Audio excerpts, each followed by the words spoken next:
You think that using reference means copying. Well, I don't blame you, because I thought the same. In fact, most of the resources that teach you how to use reference basically show you how to produce a copy in a different style. And for a long time, I thought the only alternative was to go 100% from imagination. That was dumb and impractical, because when I started producing characters and creatures for work, and I made a lot of them, I realized neither of the alternatives worked for me. One was too limiting and the other took way too long. So, because the real thing is better than any cloudy explanation, in this video I'm going to show you the exact process I use to draw characters from imagination using pose reference. It's actually an excerpt from a session of my one-to-one mentorship, so if you need personalized guidance and feedback in your journey, you can find the link in the video description. Let's go.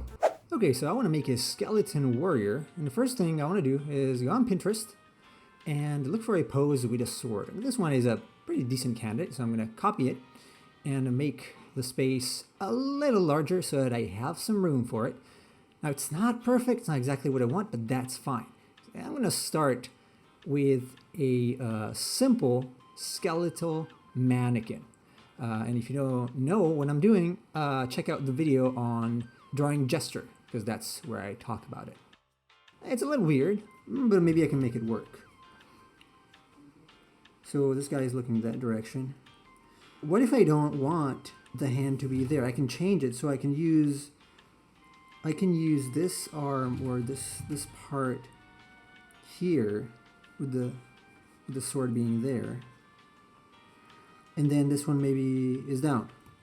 Maybe it's got the shield. Once I have this, now I can go on top and start adding my rib cage. Right, I can add the rib cage as if it's the skeleton rib cage. I can add the bones. And here I can leave it like that as a skeleton, so I can just make the bones into whatever it needs to be. But you see already, if you take a reference and start doing this sort of stuff, over time you will find that it's not that hard to do. Because this is basically a skeleton mannequin. And then you got maybe you got boots here, I don't know. Right, and maybe you got that.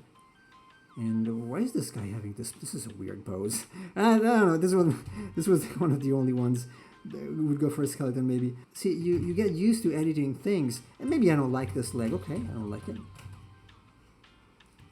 I change it. Maybe it's too long. Make it shorter.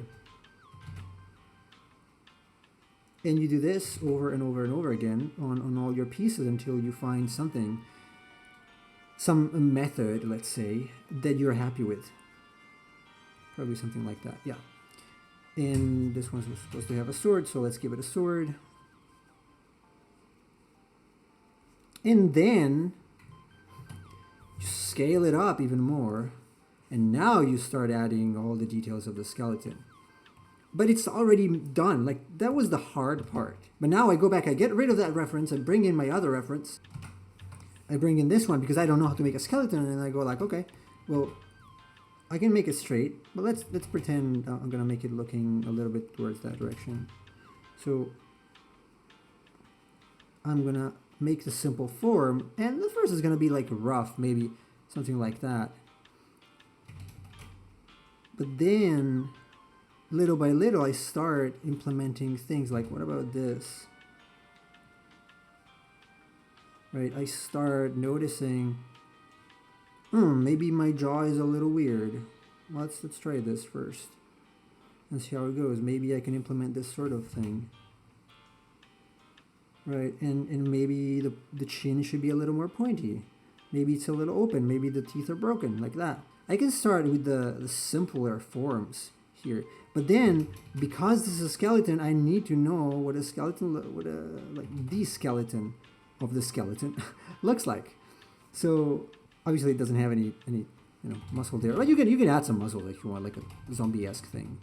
But until I get to that point for the pose, I don't do this. And then again here, I remember this is all wrapping around. So all these ribs are wrapping around here, and you can say, okay, I'm gonna add a scarf here. Maybe it's all like a broken scarf also, and then whatever, it's falling apart. And you have the various bones here, maybe some remnants of well, let's pretend you actually want just a skeleton.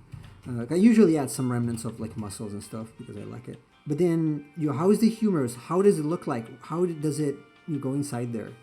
This could be a good opportunity to study the muscles, by the way. To study, I mean, the skeletons and the insertions of the bones. Then what does it look like here? Well, maybe it's something like this. Probably comes forward.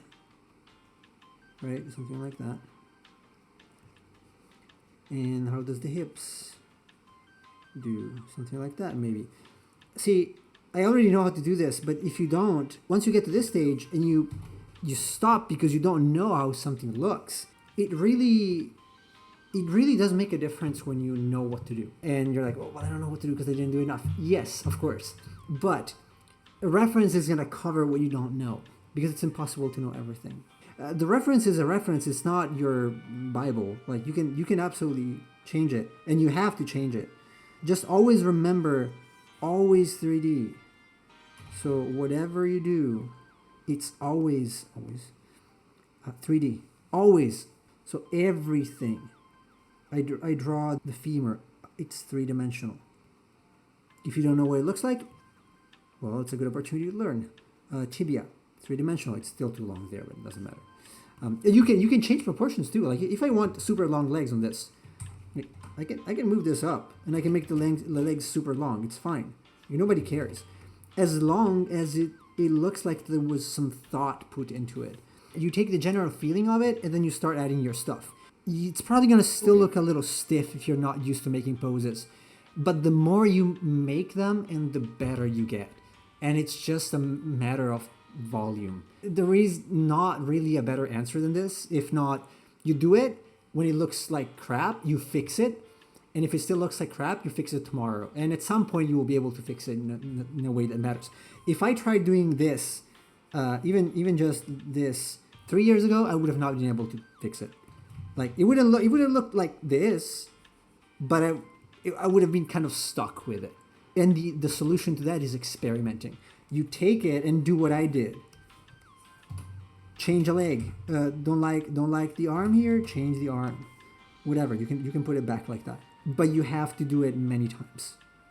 And digital is easy because you can just erase. You can duplicate it, erase it, and the one you don't like, you just don't use.